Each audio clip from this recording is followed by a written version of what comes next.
ela me deu uma terceira carga, então. Eu fui para a terceira carga de antibióticos, isso já num prazo aí, vamos colocar num prazo de 2 meses ou 45 dias. Lembrando que isso foi bem na época da pandemia, né?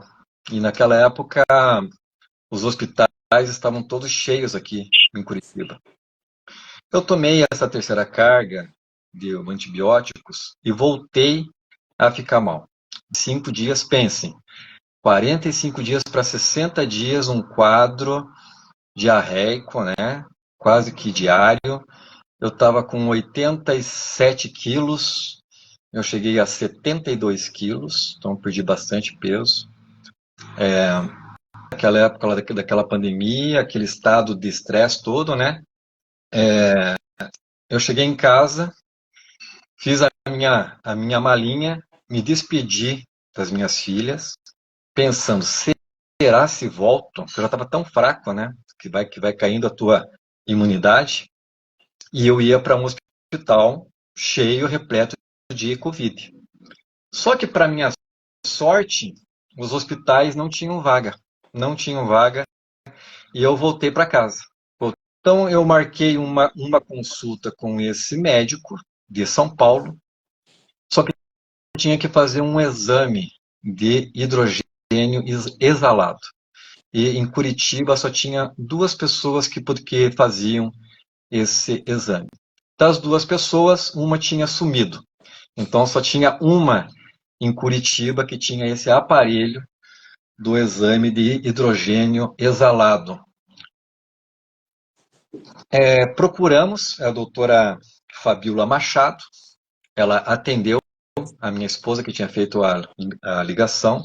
Ela de primeiro não queria me atender sem fazer uma consulta, mas a minha mulher falou assim, olha, mas ele já está já com um quadro assim, já foi em vários médicos, tal, a gente só queria fazer o exame para constatar se realmente ele está com SIBO. E essa médica, então, a doutora Fabiola, ela concordou em me receber no seu consultório. E para zero surpresas, o exame de hidrogênio exalado deu um pico lá e deu SIBO.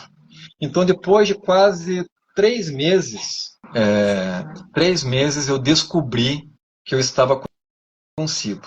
Depois que você descobre que você está com SIBO, que tem SIBO, vem todo um protocolo, né? Vem todo um protocolo. Antes disso, eu tenho que lembrar que eu estava também um dia vendo no YouTube, depois disso, eu conheci a doutora Juliana, a nutricionista, aonde ela falava de SIBO, e aonde eu marquei a minha primeira consulta com a doutora Juliana foi através do canal do YouTube. Como que se trata SIBO? Quando eu cheguei na doutora Fabiola, eu já estava me acompanhando com a doutora Juliana na parte de nutrição, e ela me falou, olha, você foi salvo pela sua nutricionista. Ela seguiu direitinho e a gente conseguiu amenizar, então, o quadro de SIBO. O caminho do Júnior é o caminho de muitos, né? É o caminho de muitos dos pacientes que chegam até o consultório, é o caminho de muitas pessoas aí em relação a quadros intestinais. A gente sabe que tem diversas causas. O estresse pode causar SIBO, né? Porque muda ali a microbiota intestinal, muda a motilidade intestinal. Um quadro intestinal como uma doença autoimune, por exemplo, pode causar SIBO, porque muda também pH intestinal, muda a conformação do intestino, muda a motilidade do intestino. A síndrome do intestino irritável, por exemplo, é uma das maiores causas de SIBO, porque muda a motilidade intestinal. Né? Então, a partir do momento em que você está, como ela é muito ligada à parte emocional, a partir do momento que você está muito ansioso, aumenta essas motilidades intestinais, essas contrações, e leva a uma mudança aí de microbiota intestinal. Então, pode causar também. O próprio hipotireoidismo pode causar SIBO, porque muda o intestino, né? O hipotireoidismo também pode causar motilidade intestinal de mais ou de menos, né? Por isso que o hipotireoidismo pode causar diarreia ou constipação. Então, também pode ser uma causa ali da SIBO. Estilo de vida. Também, que é a das maiores causas, né? E hoje a gente vê o que é o que mais causa. É estilo de vida. Então, falta de atividade física, porque não leva aquele movimento peristáltico de forma correta.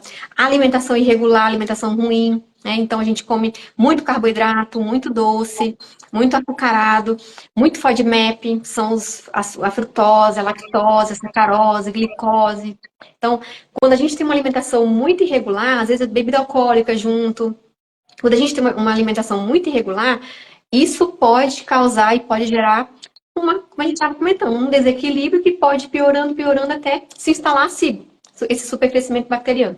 Então, hoje, a base da SIBO é a alimentação, né?